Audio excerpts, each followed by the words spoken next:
నేను బాగానే ఉన్నానమ్మా. అసలు నాకు ఎప్పుడు ఏమైందో తెలియటం లేదు నానమ్మా. ఏమీ గుర్తులేదు.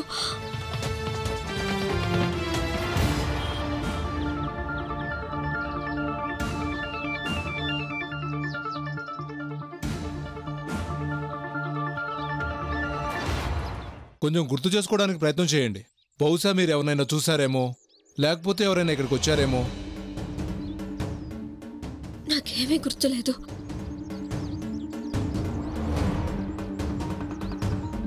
ఈ పిల్లాడే మిమ్మల్ని ఇక్కడ తీసుకొచ్చాడు. బాబు కొంచెం చెప్పు, నువ్వు ఇక్కడికి వచ్చినప్పుడు ఏం చూసావో? ఈ పిల్లాడు ఎవరో తన్ని గోయిలోకి తోయడం చూశాడు. దానివల్లే ఈ పరిస్థితి ఇలా ఉంది. చూడు బాబు, నువ్వేం చూసావో అంతా వివరంగా చెప్పమ్మా.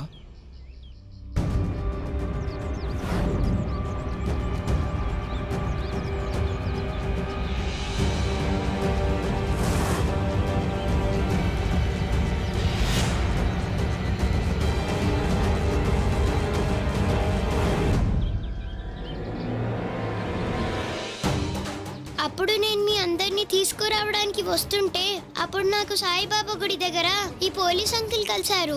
అప్పుడు నేను జరిగిందంతా చెప్పేశాను. చాలా తెలివైన సాహసం గల పిల్లాడు వీడు. ఈ రోజు వీడు తన సాహసాన్ని ప్రదర్శించకపోయి ఉంటే మేము ఇక్కడికి వచ్చేవాళ్ళమే కాదు. తన గురించి కూడా మాకు తెలిసేదే కాదు. ఇప్పుడు అన్నిటికంటే ముందు ఆ దుర్ఘటన జరిగిన స్థలాన్ని చూడాలనుకుంటున్నాను. రండి పదండి. పదండి. అక్కడ చూడు, దాన్ని తీ, అక్కడి నుంచి తీ బయటికి.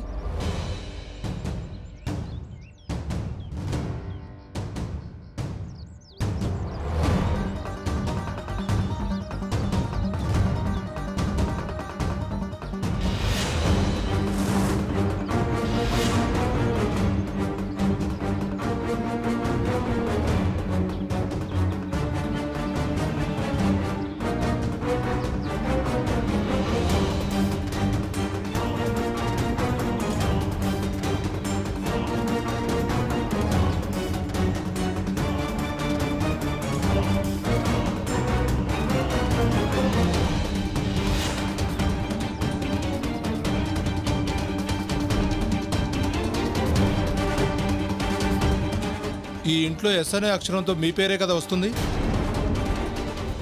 ఇంకెవరైనా ఉన్నారా? శ్రీకృష్ణ, ఇదంతా ఆయన పన్నాగం అయితే కాదు కదా?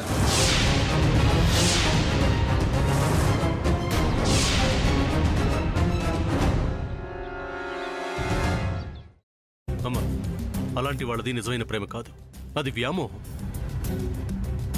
ఎగ్జాక్ట్లీ చిన్నత్త, నిజంగా ప్రేమించుకున్న వాళ్ళు అలా చేయరు. ఎంత మనసు విరిగిపోతే కన్న కూతుర్ని పట్టుకొని మా దృష్టిలో చచ్చిపోయా ఉంటుందా తల్లి?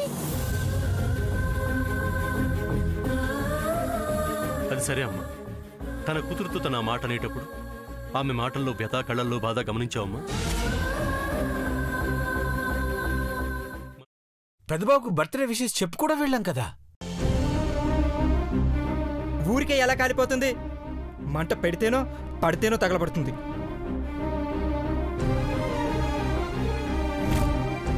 కరెక్ట్ చిన్నబాబు, నీకొచ్చినట్టే నాకు డౌట్ వచ్చింది. పార్వతే షర్టును తగలబెట్టిందనుకుంటా.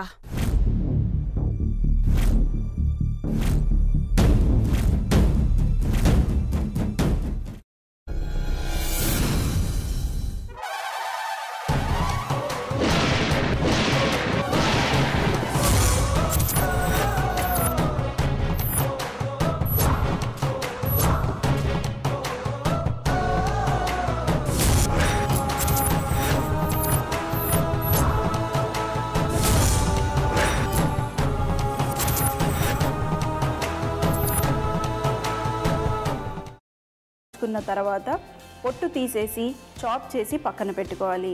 ఒక ప్యాన్లో కొద్దిగా నూనె వేడి చేసి అందులో ఆవాలు, మినప్పప్పు, శనగపప్పు, కరివేపాకు, సన్నగా తరిగి పెట్టుకున్న ఉల్లిపాయలు వేసుకుని 1 నిమిషం పాటు వేయించుకోవాలి. ఆ తర్వాత కాల్చి కట్ చేసి పెట్టుకున్న వంకాయని కూడా అందులో వేసుకుని బాగా మిక్స్ చేసి బౌల్లోకి ట్రాన్స్ఫర్ చేసుకుని అందులో తగినంత చిక్కటి పెరుగు లేదా పల్చటి పెరుగు వేసుకుని మిక్స్ చేసి అన్నంతో కానివ్వండి, చపాతీతో కానివ్వండి సర్వ్ చేసినా చాలా బాగుంటుంది.